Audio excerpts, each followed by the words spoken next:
अस्सलाम वालेकुम dear students, आज हम ट्राई करेंगे अपने लैब वर्क के अंदर एक छोटा सा लोकल एरिया नेटवर्क बनाकर देखें कि किस तरीके से उसमें डिवाइसेस अटैच होती हैं और किस तरीके से उनकी कॉन्फ़िगरेशन की जाती है। क्योंकि फिजिकली हमारे लिए पॉसिबल नहीं है, इसलिए हम इसे एक वर्चुअल बनाने की कोशिश करेंगे, जिसके लिए हम पैकेट ट्रेसर सॉफ्टवेयर यूज करेंगे, जो सिस्को का एक प्रोप्राइटरी सॉफ्टवेयर है। और इस सॉफ्टवेयर के अंदर सिस्को के ऊपर जितनी भी डिवाइसेस उन्होंने आज तक बनाई हैं वो सारी अवेलेबल हैं। आप उन्हें वर्चुअली यहाँ पर अटैच करके तो प्रैक्टिस कर सकते हैं। जो वर्जन मेरे पास अवेलेबल है वो है जी सिस्को 7.2.2.0418 वर्जन है पैकेट ट्रेसर का। आप इसे सिस्को की वेबसाइट पे जाके फ्री डाउनलोड कर सकते हैं। इसके ऊपर जब आप लॉगिन करते हैं तो लॉगिन करने के लिए आपके पास दो ऑप्शंस होती हैं। एक ऑप्शन आपके पास ये होती है कि आप सिस्को के अकाउंट से लॉगिन कर लें, लेकिन चूंकि सिस्को का अकाउंट हमारा नहीं है अगर आप फ्री कोर्स के लिए रजिस्टर करें तो आपको वो अकाउंट बना भी देते हैं। लेकिन दूसरी ऑप्शन इसके अंदर हमारे पास मौजूद होगी कि हम इसके ऊपर एक गेस्ट के साथ लॉगिन कर लें।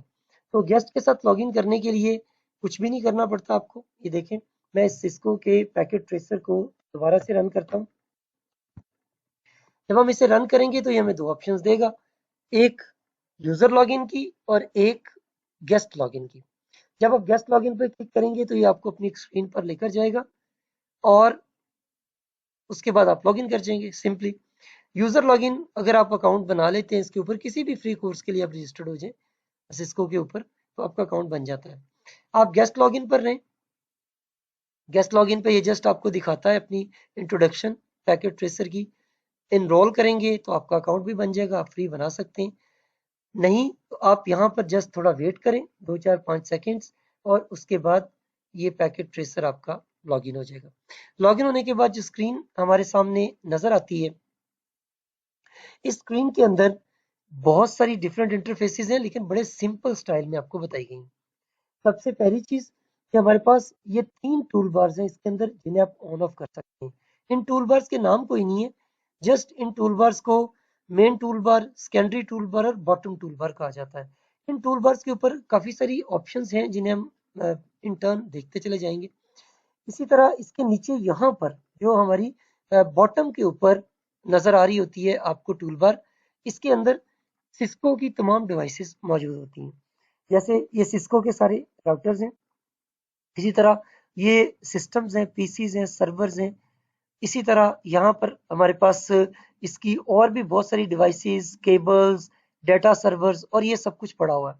इनकी मजीद आगे कैटेगरीज भी होती हैं, जैसे नेटवर्क डिवाइसेस में ये राउटर्स हैं, ये स्विचेस हैं और इसी तरह हमारे पास मुख्तलिफ तरह के रिपीटर्स, वाईफाई डिवाइसेस और क्लाउड की भी डिवाइसेस अवेलेबल है, जिसमें डीएसएल मॉडेम्स और केबल मॉडेम्स भी शामिल हैं।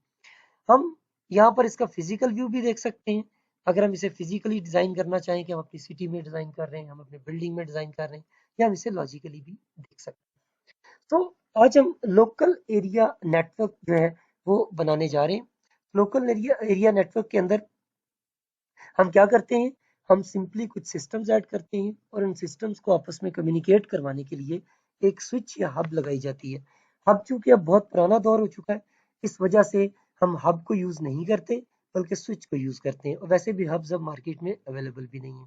तो हम जो अपना लोकल एरिया नेटवर्क बनाने जा रहे हैं उसके अंदर हम सिर्फ 5 सिस्टम्स ऐड करेंगे और एक स्विच ऐड कर लेंगे। कहाँ से हमने इनको ऐड करना है, हमने यहाँ से अपना ये राउटर्स है, अभी हम राउटर नहीं लगा रहे क्योंकि राउटर तब इन्वॉल्व होगा जब डिफरेंट नेटवर्क्स को आपस में कम्युनिकेट करना होगा। हम स्विचेस पे आ जाते हैं।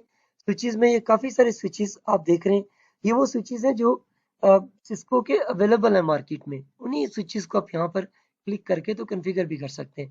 तो हम यहाँ से एक स्विच लेते हैं इनका, जिसका मॉडल नंबर है 2960। हम इस स्विच पर क्लिक करके जस्ट यहाँ सेंटर में अटैच कर देते हैं और आप ये देख सकते हैं कि ये बता रहा है कि इसके अंदर 24 पोर्ट्स अवेलेबल है। आप ये तमाम इसके ऊपर क्लिक करेंगे, मसलन माउस लेकर आएंगे तो आपको तमाम पोर्ट्स नजर आ रही होंगी और आप देख सकते हैं कि इसके अंदर लिंक आपको डाउन नजर आ रहे हैं। आप इसका नाम भी बदल सकते हैं, जैसे हम कहते हैं जी कि ये जस्ट स्विच है, स्विच 0 नहीं है, ये मेरा फर्स्ट स्विच है, लैन स्विच है। ओके, अब हम इसके साथ अपने सिस्टम्स को अटैच करते हैं। सिस्टम्स को अटैच करने के लिए हम यहाँ से एंड डिवाइसेस पर आते हैं। एंड डिवाइसेस में हम पीसीज, लैपटॉप या कुछ भी अटैच कर सकते हैं। टीवी भी है, फोन भी है, वायरलेस टैबलेट्स भी हैं। हम इसमें पीसी अटैच करते हैं। एक पीसी मैं यहाँ लगा देता हूँ, एक पीसी मैं यहाँ लगा देता हूँ, इसी तरह यहाँ लगा देते हैं और यहाँ लगा देते हैं। यानी 4 पीसीज के साथ हम अपना लोकल एरिया नेटवर्क बनाते हैं। अब फर्ज कर लें कि जो स्विच है ये आपके घर में लगा हुआ पीटीसीएल का मॉडेम है और ये 4 सिस्टम्स है जिनको अंदर आप कम्युनिकेशन करवाना चाह रहे हैं। अब सबसे पहला स्टेप हमारा इन तमाम डिवाइसेस को आपस में केबल के जरिए ज्वाइन करना। सो यहाँ पर केबल्स की भी सारी कैटेगरीज अवेलेबल है। हम यहाँ से फास्ट इथरनेट को ले लेते हैं। ये गीगाबिट इथरनेट्स होती हैं जो सपोर्ट करती हैं। अब हम सबसे पहले इस स्विच पर क्लिक करेंगे क्योंकि इसे हमने कनेक्ट करना है। जब क्लिक करेंगे तो ये पूछेगा कि इस केबल को किस पोर्ट के ऊपर आप लगाना चाह रहे हैं। इसकी 24 की 24 पोर्ट्स हैं और इसकी जो गीगाबिट इथरनेट्स हैं ये यूज होंगी जब हम स्विच को स्विच के साथ या स्विच को राउटर के साथ ज्वाइन करवाएंगे। सो हम फास्ट इथरनेट इसकी पहली पोर्ट पर लगाते हैं और इसको इस पहली पोर्ट के साथ ज्वाइन कर देते हैं। जब इस पर क्लिक करेंगे, अब सिस्टम में चूंकि एक ही पोर्ट है, अब सिंपल पीसी की बात हो रही है, या यूएसबी पोर्ट्स हैं, तो हमारी फास्ट इथरनेट पोर्ट पर ही लग सकती है। तो ये दोनों आपस में ज्वाइन हो गए और आप ये देख रहे हैं कि ये जो है इसका लिंक अप है। ये ग्रीन है तो लिंक अप है, लेकिन इस साइड से इसका लिंक जो है वो अभी अप नहीं हुआ। और वैसे भी जो स्विच है वो कम्युनिकेशन में खुद से कुछ पार्टिसिपेट नहीं करता, सिर्फ तमाम डिवाइसेस को आपस में पार्टिसिपेट करवा रहा होता।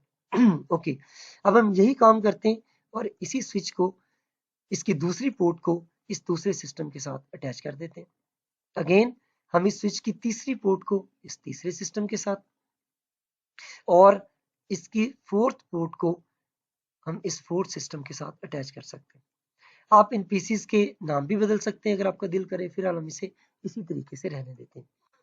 अब हम चेक करते हैं कि क्या इतना काम करने से हमारे ये तमाम डिवाइसेस आपस में लिंक हुई हैं या नहीं हुई। ये देखिए थोड़ी थोड़ी देर के बाद जैसे जैसे टाइम गुजरेगा इनकी ये पोर्ट्स अप होती चली जाएंगी। क्यों अप होती चली जाएंगी? क्योंकि इनकी एंट्री, इनके सिस्टम्स की एंट्री इसकी पोर्ट के अंदर होती चली जाएगी। ओके जी, अब हम सिंपल एक सिनेरियो टेस्ट करते हैं। आप यहाँ पे नीचे देखें कि जो नीचे इसकी बॉटम टूल बार है इसके अंदर एक सिनेरियो, मुख्तलिफ सीन्स डिफाइन करने की भी ऑप्शन आपके पास होती है। तो हम अभी पूरा नेटवर्क हमारा अप हो गया, ये तमाम के तमाम लिंक्स अब आपस में एक्टिवेटेड है। अब हम सिंपल टेस्ट करते हैं एक पैकेट सेंड कर कि क्या हमारा इस सिस्टम से भेजा गया पैकेट इस सिस्टम तक आता है। अब देखें PC3 has no functional port.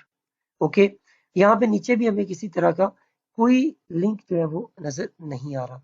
हम कोशिश करते हैं PC1 से PC0 को डेटा सेंड करने की, तो इसकी भी कोई फंक्शनल पोर्ट इस वक्त अब नहीं।